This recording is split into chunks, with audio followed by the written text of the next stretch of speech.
Bienvenue sur cet épisode sur le rejet. C'est un sujet extrêmement intense dont on discute aujourd'hui avec Elsa.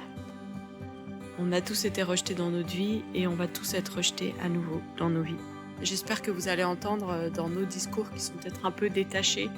Quand même, on a un peu d'expérience avec le rejet. Si c'est pas le cas, si ça s'entend pas, sachez-le, on a un peu d'expérience avec le rejet. Juste, le podcast n'est pas la plateforme où on peut être le plus vulnérable au monde.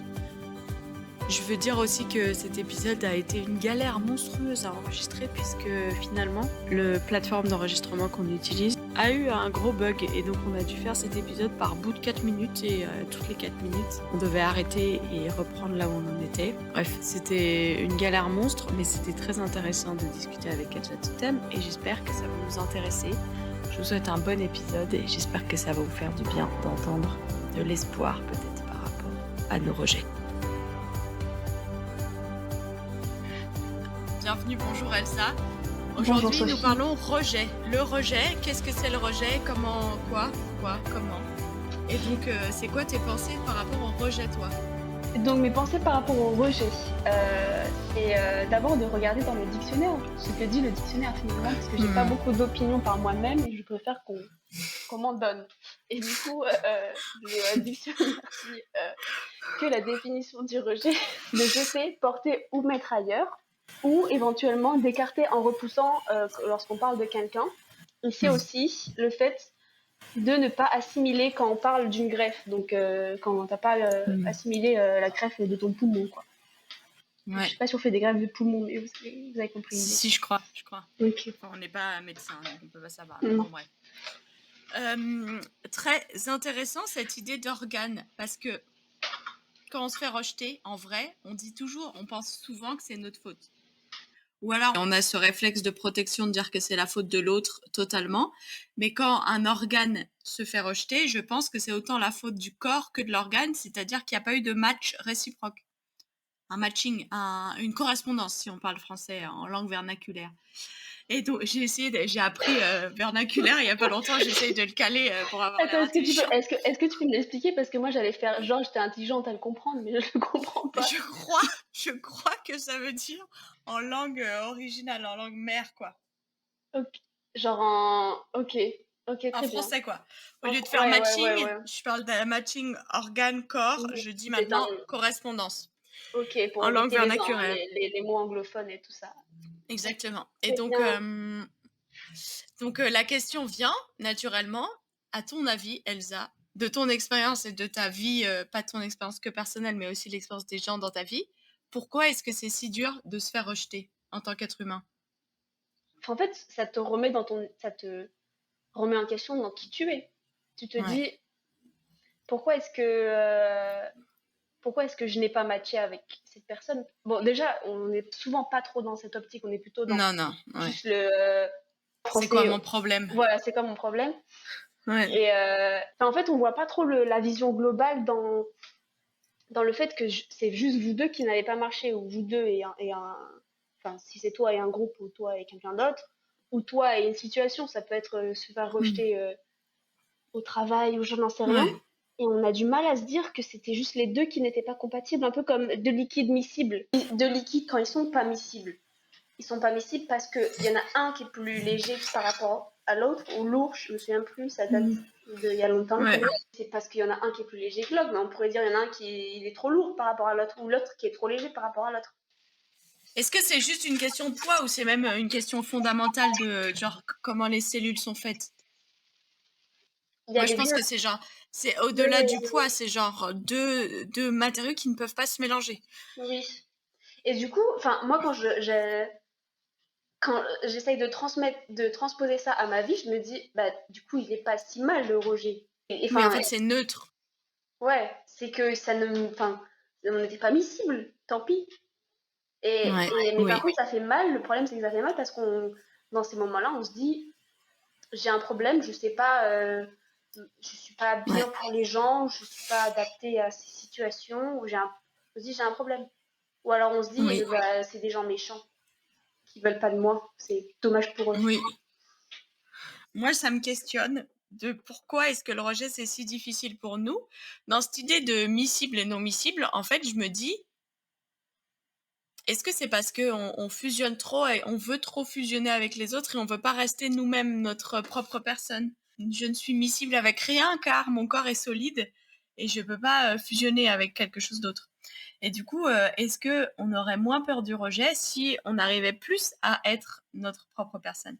Et en même temps, Mhm. alors que je dis ça, je réalise que quand des gens ont été beaucoup rejetés dans leur vie, particulièrement dans leur enfance, soit par leur famille, soit à l'école ou quoi, et que ça a marqué en eux une expérience du rejet, il y a 2 solutions de défense pas très bonnes qui se mettent en place. Soit, une codépendance aux autres et un surinvestissement des relations, parce que du coup, tu veux pas te faire rejeter à nouveau, alors tu vas être le super copain, tu vas pas du tout te mettre de limites.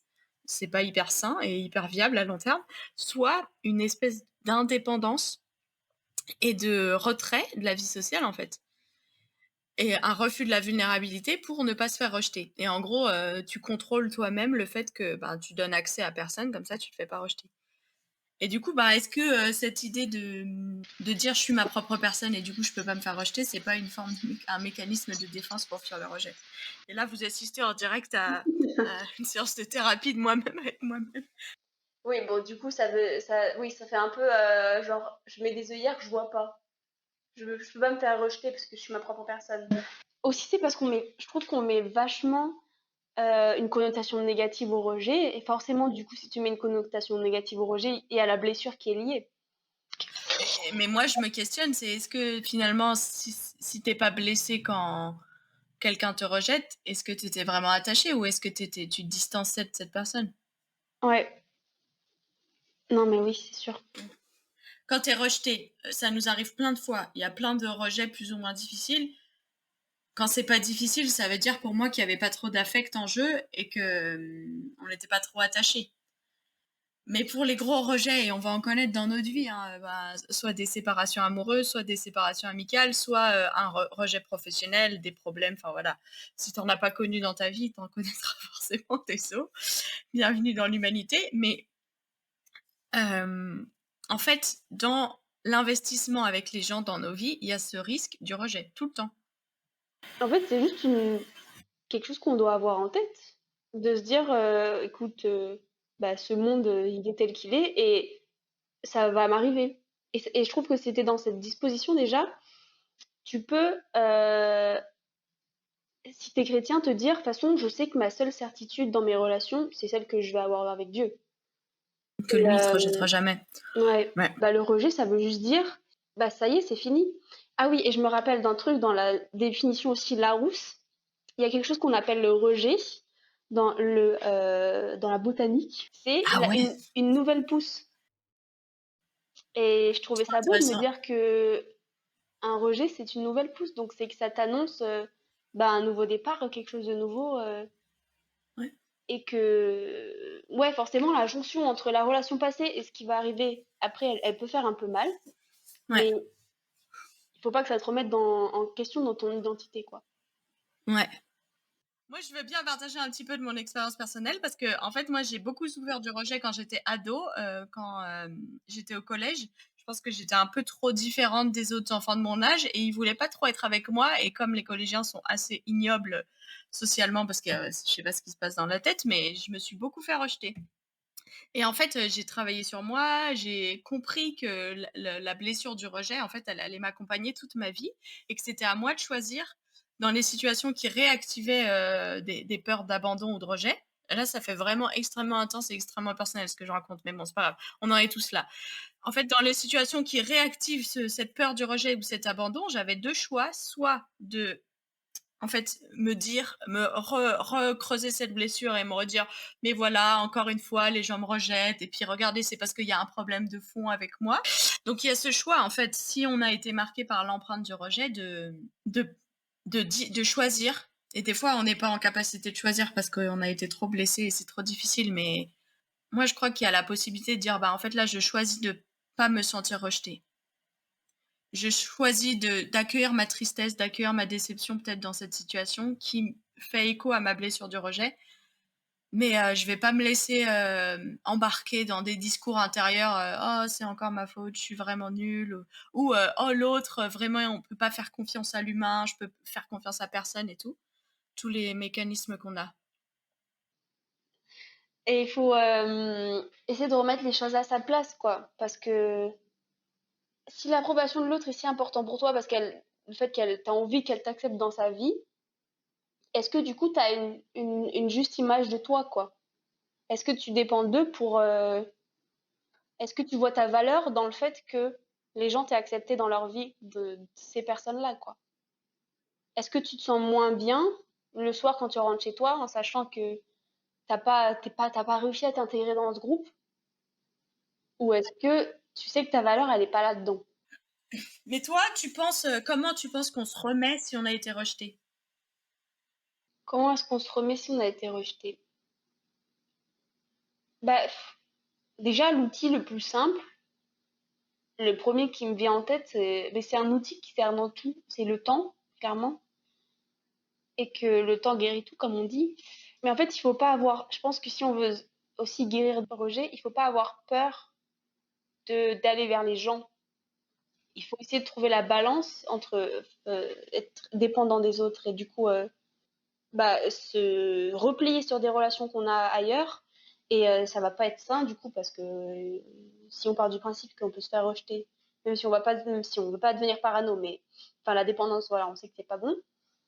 Et donc du coup, il faut trouver l'équilibre entre ça et le fait de se faire, de se mettre dans une bulle, quoi. Et je pense que si tu essayes de faire des rencontres, de nouer des liens avec des gens, et ben il y a moyen que du coup, déjà la peur du rejet, elle sera banalisée. Enfin, c'est dur à dire presque, mais en mode au bout d'un moment, ça fera plus mal, quoi. Peut-être ça marche comme ça, je sais pas. Ah, moi, je suis pas d'accord avec toi, mais Mais non, j'entends. mais je sais pas, hein. Mais c'est pour ça que juste en mode, si tu t'enfermes sur toi, après un rejet, la prochaine fois que tu te feras rejeter, ça fera aussi mal. Mais si tu rebondis et que tu essayes d'aller vers les gens et de découvrir les gens, Hmm. de faire des rencontres, est-ce que du coup, bah, le rejet, tu le vivras pas plus comme aussi, ah bah, tant Ouais, ouais. pis, enfin, en mode ça ne C'est matche normal. pas et Ouais, je vais aller voir ailleurs. Enfin, je ouais. sais pas hein, ce que je dis. Je sais pas si je suis d'accord avec ce que je dis. C'est des hypothèses. Non, mais c'est peut-être la différence, c'est pas le poids et la souffrance, c'est la certitude que tu vas t'en remettre. Quand tu t'en es remis déjà une fois, la deuxième fois que ça t'arrive, ça fait mal, tu comprends pas, tu as des questions de toute façon. Même si on est dans de la théorie, là, on a l'impression qu'on est sur des situations qui ne sont pas du tout arrivées. Mais bien sûr qu'il y a de la douleur, de la souffrance et des questions. Mais il y a les questions de pourquoi et il n'y a jamais vraiment de réponse finalement, sauf si on peut rediscuter avec la personne. Mais même ça, je suis pas sûre qu'on Oui, peut ça, vraiment c'est pas prendre facile. cette espérance qu'en fait on va rebondir et que moi j'aime pas du tout la phrase hein, ce qui te tue pas te rend plus fort, je suis pas d'accord. Parce que moi je trouve que des rejets successifs ça rend pas plus fort, ça fragilise. Et après tu Oui, oui, arrives à oui, accueillir oui. ta fragilité et puis tu vis avec mais Ouais. ouais non, j'aime pas quand on me dit ça m'énerve. Je trouve ça très peu sensible. Et puis ça, oui, c'est souvent dit par des personnes qui n'ont pas vécu la même chose. Je sais pas. Bref. Oui, oui, c'est vrai. Je trouve qu'il y a aussi le contexte du rejet parce que la douleur dépend aussi de l'attente qu'on avait dans cette relation ou de la relation qui existait déjà si c'est un rejet après. Et en fait, ça fait mal différemment parce que tu sais qu'il y a des gens qui vont te rejeter juste parce que parce que voilà, au collège par exemple, ils sont juste pas à leur brightest. C'est pas les gens les plus intelligents de la Terre, Voilà, les collégiens, ouais. voilà. Ou il y a des gens qui vont te rejeter parce que tu vas pas savoir pourquoi et tu avais vraiment l'impression que ça matchait et c'est l'incompréhension. Mais justement, c'est des questions, enfin, je sais pas. Il y a des gens, en fait, quand c'est beaucoup plus violent d'être rejeté quand quelqu'un te connaît profondément et quand il y a un engagement l'un envers l'autre. Bah, soit le mariage, je pense que le divorce, c'est une forme de rejet, ça doit être terrible à vivre parce que la personne t'a été profondément intime et normalement, c'est ta relation d'intimité la plus profonde. Après, tu as la famille, tu as les amis proches et ces trois cercles-là, d'être rejeté dans ça, c'est très, très violent. Ça me fait penser au fait, je sais pas si on est vraiment bien accompagné dans ça. Je me demande si c'est pas limite un sujet un peu tabou de se dire, parce que assumer que tu t'es fait rejeter, je trouve que c'est assumer une vulnérabilité, quoi. Et je pense que dans les situations où je me suis fait rejeter, je l'ai rarement dit parce que bah, j'avais peur justement de montrer cette vulnérabilité et de me dire, bah, je vais montrer cette vulnérabilité et peut-être que ça va faire croire aux gens qui peuvent après bah, me rejeter. Ouais, que ça causera plus de rejet, quoi. Ouais. Hmm. Et de passer pour bah, de devenir une victime, quoi. Enfin, c'est un peu violent, Ah, ouais. mais du coup, ouais, je sais pas si on. Enfin, s'il est pas un peu trop. Ce rejet, s'il est pas un peu trop à la fois tabou et un peu. Comment. Pas sanctifié, mais tu sais, genre. Sacré. Sacralisé en mode. On lui donne beaucoup d'importance parce qu'on sait qu'il fait mal. Et du coup, on n'aide pas beaucoup les gens à guérir de ça. Ouais. Et parce qu'en fait, il n'y a pas vraiment d'effet pour guérir. Non, c'est vrai. Enfin, l'effet, c'est d'apprendre à, enfin, de continuer sa vie et de, d'accueillir sa tristesse, d'accueillir sa colère, ses questions. Et puis peut-être que des fois, il y a des rejets qui vont nous apprendre. Peut-être que certains de nos comportements, certaines de nos méthodes pour rentrer en relation avec l'autre sont pas saines. Oui. Elsa, voici maintenant venu le temps de nos 2 centimes de la conclusion. Quels sont tes 2 centimes sur le rejet? Donc après cette discussion, je dirais que c'est premièrement d'accueillir le rejet, de le déclarer, genre quand, enfin, en mode ouais, ça s'est passé, et de pas se remettre en question premièrement, parce que au final, il faut plutôt voir sur le après et sur la nouvelle pousse qui va arriver, et que c'était sûrement pour, enfin, c'est un peu utopiste de dire ça, hein, mais c'est sûrement pour le mieux si au final il y avait quelque chose qui ne matchait pas. Désolée, j'ai utilisé un mot anglais, j'ai pas fait, comment on Non appelle ça? vernaculaire. J'ai pas, ouais, non Tu as utilisé vernaculaire. un mot non vernaculaire. Ouais. Et que voilà, et il faut avoir juste ça, enfin, ça, essayer de savoir qui on est, dans quoi est-ce que on pense que l'on a de la valeur, et pas dans qui, autre que si on est chrétien Dieu. Et, ouais, et ça fait mal, quoi. Ça fait partie de la vie, et ça fera toujours partie de la vie, et faut apprendre à vivre avec et à se construire avec aussi. Ouais, grave. Moi, je suis d'accord. Moi, je dirais ça fait mal et laisse-toi consoler, laisse-toi pleurer. Parce que si tu le fais pas, en fait, c'est là où je pense quand t'explores pas ta blessure, pas juste pour explorer ta blessure, mais pour la laisser être, je pense que c'est là où ça pourrit et c'est là où on rentre dans des mécanismes de défense nazes dans l'avenir par rapport à nos rejets. Et je dirais, moi, cette idée que je partageais du choix de quand tu as été blessé dans le rejet ou l'abandon. Après, tu peux choisir à plein de moments de ta vie de réactiver, de rejouer cette blessure ou pas. Et moi, je t'encouragerais à pas la rejouer parce que ton passé, il est là et il existe dans ta vie, mais c'est pas lui qui est obligé de dicter tes choix. Et donc, moi, je t'encourage à explorer en fait ce que le rejet passé ou le rejet actuel que tu vis, comment il impacte tes autres relations dans ta vie et à pas laisser le rejet dicter ta vie. C'est un très bon mot de la fin. Ciao, cordialement.